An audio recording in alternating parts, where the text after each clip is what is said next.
We're going to challenge these 5 fundamentals, and we're going to start to bring the time down. Hey everybody, this is JerryNines. Welcome back to the channel. That was Brandon Wright of Wright Shooting Academy, and that was us attending his pistol-mounted optics course. When I say us, my son Gavin came down with me, and we attended this 2-day course that was just phenomenal, and I'm really excited to share some snippets of the course and Brandon's teaching with you. By the way, at the end of the video, I do have about a 10-minute interview with Brandon. He talks about some cool stuff, and so you might enjoy that as well. So here we are in class, centered on Brandon, who's dropping some knowledge, explaining the drill, explaining the why behind the what it is we're trying to accomplish.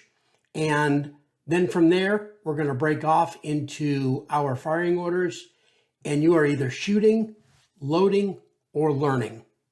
I really appreciated Brandon's methodology because this was an instructor level course for pistol mounted optics.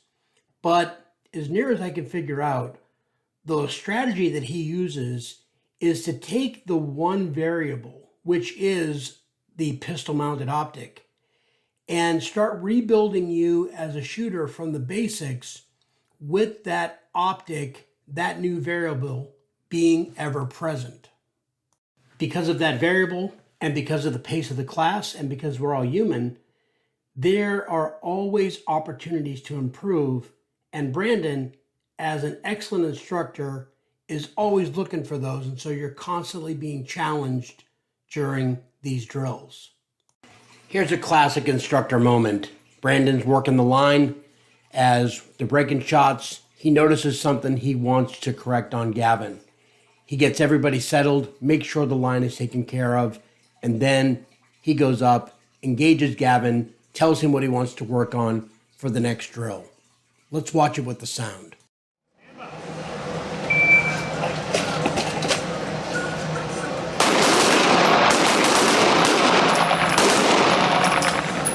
Finish with those 2, right? Get it settled, get a follow through, and come back and use the slow. Come up and fire your 2, and you're immediately right back in line. Leave it out for the rest of the set. All right, here we go.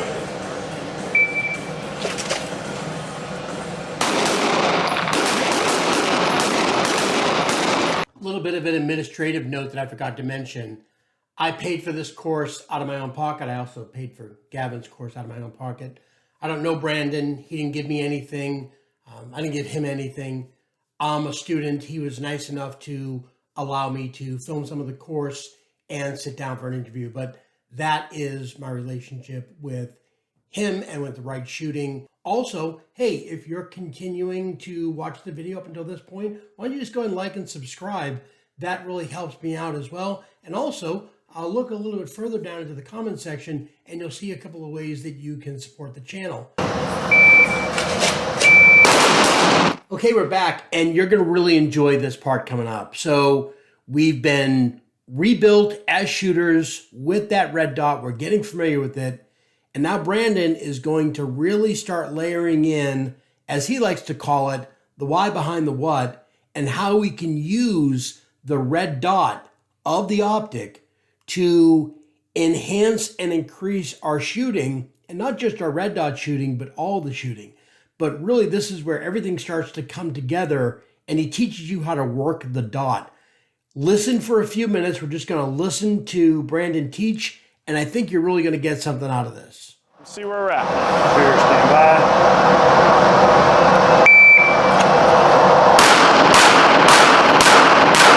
So when I ask you for the time, I want the total time and then the first shot. So what's total time? 4:36? Yes, sir. And first shot? 1:72. Okay. All right. Now, fundamentals of shooting. Give them to me. Stance. Yep. Grip. Sight picture. Sight alignment. One more. Trigger control. You wouldn't believe how many classes I teach that they don't know those 5 things. firearms instructors don't know the 5 fundamentals of shooting a handgun, okay? Breathing gets involved with it. Follow through gets involved with it. Those always get mentioned. They have nothing to do with putting the round right there. Follow through is after the fact. Breathing for a handgun, I can breathe as much, as heavy as I want. My chest isn't laying on the ground like a prone position. So these 5 fundamentals are what are required to make that happen, okay? So we're gonna challenge these 5 fundamentals and we're gonna start to bring the time down, all right? So how do we make this drill more advanced?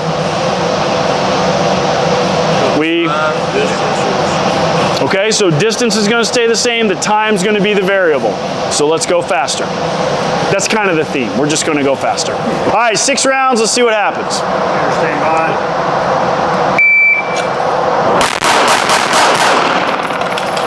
All right. Come on up. Give me a time. Total time is 3/10 of a second or so. Does that make sense? All right, cool. How do we make it more advanced? Go faster. Go faster. But I'm going to tell you that this is going to be between a 175 and a 19. It's probably going to be about a 18-ish, somewhere right around in there. And the reason why I'm telling you that is because I'm telling you so I have an expectation of performance and you can validate what it is I'm doing based on what I'm telling you I'm going to do. 1.8, 1.9, somewhere right around in there. Stand by.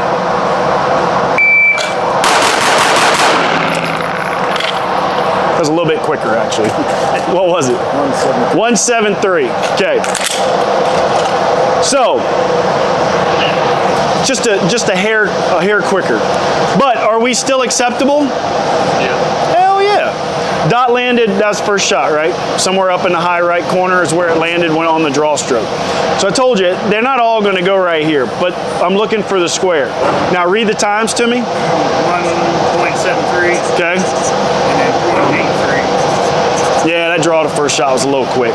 So if I add a 9.3, I'm usually about a 9.3, just under a second for that. That put me right in my 1.8 mark. Now, here's what's interesting about this, okay? I'm communicating to you what my range is going to be, okay? So I have an expectation of performance. So you know I'm not bullshitting you when I tell you I'm going to shoot between this range, okay? This is repeatable. Not only is it repeatable, it's repeatable in the sense that I'm pushing 90, probably 95% of my performance, okay? Now what you're gonna see is 100% of my performance. And with 100% of my performance, that number is gonna drop to about either a really high 1.4 if I get the draw right, or about a mid 1.5. Now, let's break that down once we shoot it, because that's going to be the aha moment. Okay, if I get the draw perfect, it'll be about a 7.2, something like that. Now, here's the other part of this too. With me pushing the 100%, they're not all going to be in the square. If they are in the square, it's complete luck, okay? And the reason being is, and you need to know this, because there's an element of the fundamentals that I'm going to lose on this run. And you'll see why here in just a second. There we go. So why do we go through all that, and what's the purpose of that? Here's where I want you to see the relationship. Look at the 100% run. How much more time do I need to give it to be at something that I can repeat and I can predict, and not only can I predict, but I can also see it. So at this speed, I can see the dot, I can call the dot, but I can't fix it in between shots, okay? At this speed, and definitely this speed, I can fix the dot. That's why they're all in the center of the target. So when it goes a little wonky, I can correct it before I pull the trigger again, okay? So, the difference between this and this, how much time are we losing? Call it a half a second, just for like, you know, a little bit of wobble time or whatever. Where I'm mainly mostly gaining it just on the draw to first shot, okay? But if I let that first shot sit for just a second, 1/10 of a second, I'm gonna be that much more accurate. What of the fundamentals am I missing running at this speed? Yeah. That right there. I got nothing on the dot, side alignment. I got nothing on the dot. Can't see it at that speed. This I can see it, because I was able to tell you where that round was, because I can see the dot in between shots. Big difference. So when I tell you give it more time, that doesn't mean half second, second and a half. That can mean 1/10 of a second, 2/10 of a second, that you're still maximizing speed and accuracy, and it's just teetering like this. When the rounds go just outside the line, we're doing this. When the rounds go up here, we're doing this. Like the scale isn't balanced at all, okay? So when we start pushing speed in this class and you forget this, hang it up. It's gone, you know what I mean? You can't do nothing about it. You have to have this. We can't afford a miss and go past the innocent person and hit, or past the threat and hit the innocent person. We can't afford that. So we started off early day 2 with the low light portion of the course. And Brandon describes the low light portion of the course as really a condensed version of everything we've done so far, but without ambient light, or at least without ambient light that you don't create yourself via a flashlight. So we started off much as we had done on day 1. We started off low light, back to the iron sights. We then turned on the red dots, and we did drill after drill after drill. At some point, we incorporated our flashlights. And as you can see here, I am experimenting with one-handed shooting while offsetting my flashlight well to the right. And this was in direct response to some of the things that Brandon had covered related to white light discipline. And I have to tell you, this has always been a big irksome factor for me, in that when we have our white lights and they're attached to our gun, and there are a lot of pros and cons to having a weapon mounted light, but we have to be careful in how we use them. And that is something that Brandon really layered in with every portion of this part of the program, which is make sure that you understand that light can be your enemy as well as your friend, and use it appropriately. This was a very, very short white light or light augmented period, but it was hugely beneficial. So now's a good time to talk about how did the Wilson and how did the Holosun 507C do? Well, the Wilson did really, really well. It wasn't perfect. On day 1, we shot about 600 rounds, and about 500 or so rounds into the day, without me doing any lubricating or cleaning, I was really trying to acid test the gun. It started hesitating, and I had to hit the back of the slide once or twice to chamber a round. What did I do? I went back to the loading line, grabbed a little bit of lube, put it in there, and there were no more problems. So the Wilson obviously is a gun that is built to tighter tolerances. So unlike a Glock or FN 509, etc., that are built to kind of keep running with those looser tolerances, the Wilson just isn't that kind of animal. Does that mean that I have a problem with it? Certainly not. I clean and lube my guns regularly. And as far as for personal protection, I don't see myself in any 500 round encounters. So I think we'll be okay. It was very accurate, handled very well, and it was all in all a real pleasure to work with. And so I am impressed with it and glad that I took it with me. The Holosun 507C that was on top of it didn't give a flicker. Everything worked fine. It remained mounted. It held at 0. And again, it was really good. The Holosun does have the ability to change reticles. You can do a circle dot, a big circle, or a dot. A couple of hours into the course, I actually took the circle dot off and just used a simple red dot. And that honestly made things a lot easier, and also allowed me to apply some of Brandon's teachings about letting the dot speak to you. That just made it easier. So all in all, I was super impressed with the gear that we brought, and let's get back to the class. As the class continued into the second day, the pace didn't ease up and the challenges didn't ease up. Brandon started introducing moving, shooting from cover, etc., all while demonstrating and teaching us how to best utilize the red dot sight in all of those different circumstances. I can't say enough good things about this class, and we're going to kind of wrap up and go right into the interview with Brandon. But before that, I do have a little snippet from earlier in the class that's kind of funny. Gavin fails to follow instructions and breaks a shot early, and Brandon, being the consummate professional, doesn't make a big deal out of it.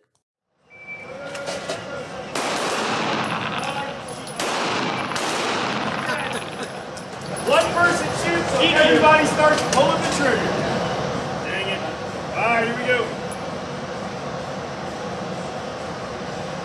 Stand by.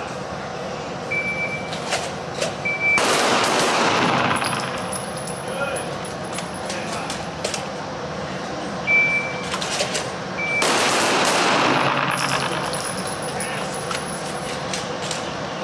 Stand by.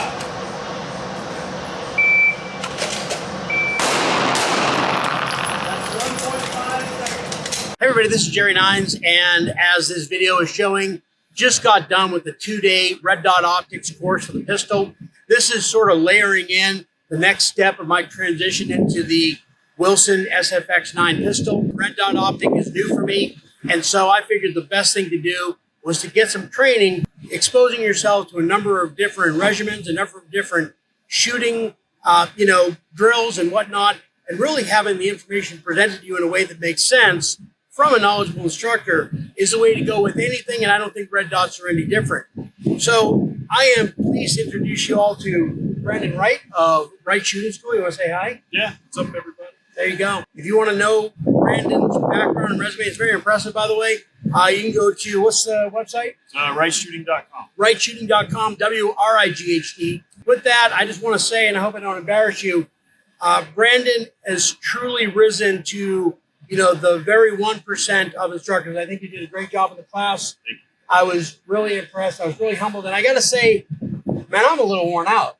I mean, you really keep it going, right? Can you just take a couple of minutes and talk about your philosophy in terms of the tempo of the class? Because I'm going to tell you right now, we shot just under 1,200 rounds in 2 long days on the range. So where does that tempo come from? So it comes from years of taking training classes where there's a lot of downtime. And so a lot of times we would get in late, we'd take a long lunch, we'd leave early, and there really wasn't enough reps. What I found to be the key to success in shooting is being able to replicate or do skill sets at almost ad nauseum, right? So it's about not just trying it one time, but not only trying it, but experiencing it and actually doing it over and over and over again. So the class is kind of geared around short, I say, 10-round magazines is what we load. And so the reason is that we have different types of weapon systems, like everybody's pretty much on the same timeline. But then also the drills are set up for that. So we learn a specific skill set. And if you noticed in the class, it's a building block approach to a true extent, right? Like the first drill, just focus on trigger. Then the second drill focuses on what you see on the gun. And so then the third drill, we build the grip. So I'm constantly adding a new skill set every time you come to the line. So having 10 rounds gives me a way to manage ammo, try to keep it at a reasonable amount. The reps become the key to success. I've been told from other departments that, when their students come from our training and they come into the department, like they don't even worry. They can notice a difference of their performance after coming to this because they get so many reps. I'll tell you, let me just say, I'll tell you, that does not surprise me at all. For those of you that are watching this, let me tell you, this is how it works, at least how it worked in this class. You have 2 firing orders. Brandon is like, look, you're firing order 1. When you're done, run back, top off magazine. Because firing order 2, they're already going. And there's a block of instruction after every firing order. And I'll tell you right now, my feet hurt because I'm running back and forth that line. So what I liked about the tempo of the class is that as some of that stuff is being lost, that slowly pouring picture, we're putting more in. In fact, we start overflowing because you don't get a chance to forget. That's right. And you're constantly being rewarded is constantly reinforced. Yep. I want to switch gears a little bit. Sure. One of the things you talked about in the course is that at some distance, close enough, you actually can use the window itself as a sight. The fact that you can articulate that you still use that window as an aiming point as opposed to just, oh, I didn't have a sight and I was just putting rounds out there, that is still, it's ethical, it's moral, and it's defensible. Yep. Can you talk a little bit about that? Yeah, sure. So we run into certain obstacles when we deal with optics. It's an electronic device. It can go down, it can break, the battery can go south, the window can crack.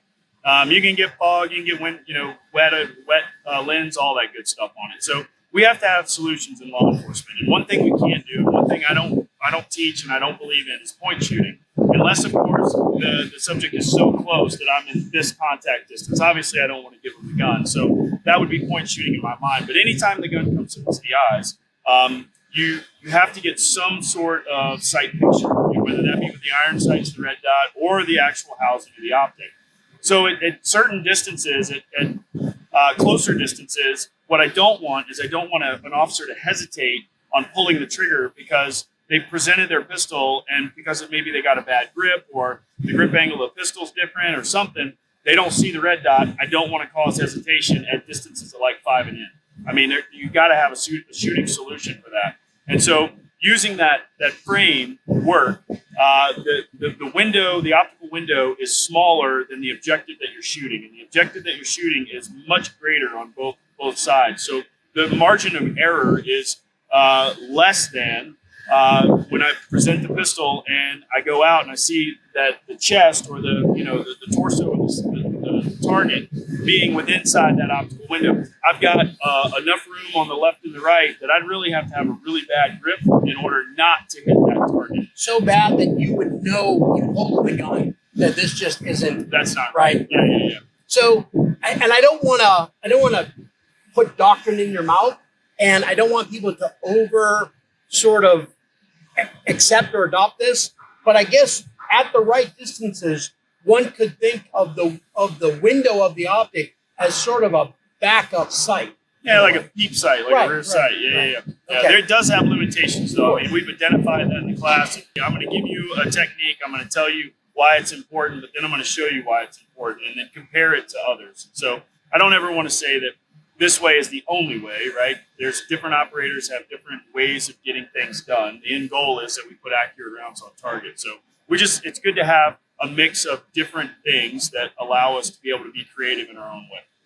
I really appreciate a lot of the why behind the what. Yeah. I thought that was something that you did to a degree of detail and repetitiveness that we began to expect it, anticipate, that when Brandon's showing us something, we're going to find out why. And I think that's where good education comes in. That's where Instructor class. Or you're in law enforcement, military, come take our class. This is good for you. If you're an instructor looking to build an optics class, this class is for you as well. So I'm going to challenge everybody who's never fired a red dot to the most experienced shooters. We had them in the class today. Yeah. And so we had some really great shooting. You did an outstanding job. And that Wilson shot really well. I was kind of impressed. On my channel, I have talked with my viewers about my Wilson. It's still really new to me. I've actually taken a little bit of a hit from some folks who were like, why would you throw a cheap Holosun on a beautiful Wilson? Now, I picked the Holosun 507C because I don't like taking the sight off when I have to change the battery, number one. Yep. Number two, I like the hybrid solar and battery. But what really surprised me is that on day one of the class, you talk about how you're working with Holosun. So could you, and I don't want to turn this into a Holosun commercial anymore, I want to turn it into a Wilson commercial or anything else, but could you tell me a little bit about your thoughts about Holosun as a product, and also, if you don't mind, a sentence or two about kind of what you're doing with them? Yeah. So I've been running Holosun for a couple of years now. What I love about this company is they take user feedback, right? So my monthly shooting is anywhere from 3,000 to 4,000 rounds a month, right? And so I could run the rounds up on these things pretty quickly. They take user input on how are the buttons? Should they be up and down, side to side? What does the window look like? All of these things, side loading battery, huge, right? So we don't have to worry about taking it off and remounting it. Not to take anything away from Trigicon, they make great products as well. But I'll say that Holosun, for the price is a win-win. And so I will say that if I've had an issue, their customer service is great. They get back to me right away and they replace the optic. So there's usually no questions asked. Another reason why I went with it was because of exactly what you mentioned, the solar panel on top. So I've been in classes where my battery dies and I don't know it's dead because the solar panel illuminates the red dot. Now I know it's dead when I can't adjust it or we go to night, right? So let me apologize for the wind noise here. It was just horrible, and we tried to edit as much out of it as possible.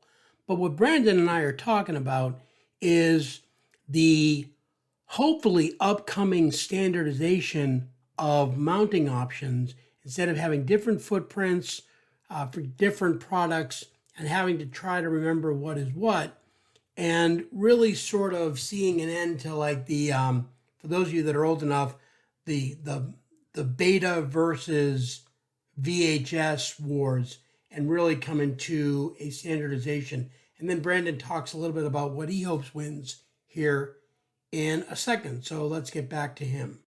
I've been working with the Acro for a little bit, and I love the way that it attaches. So HoloSun got on board with that, with the Picatinny style attachment, and so the 509 has that. And I would love to see all of them across the board go to that. It's a single screw across. You get more contact. You don't have to worry about the two screws inside. A couple of things I want to end up with. Number one, I tried to position our stance here in this parking lot so that I took the high side so that he didn't look as tall. Oh, sorry. But you know what?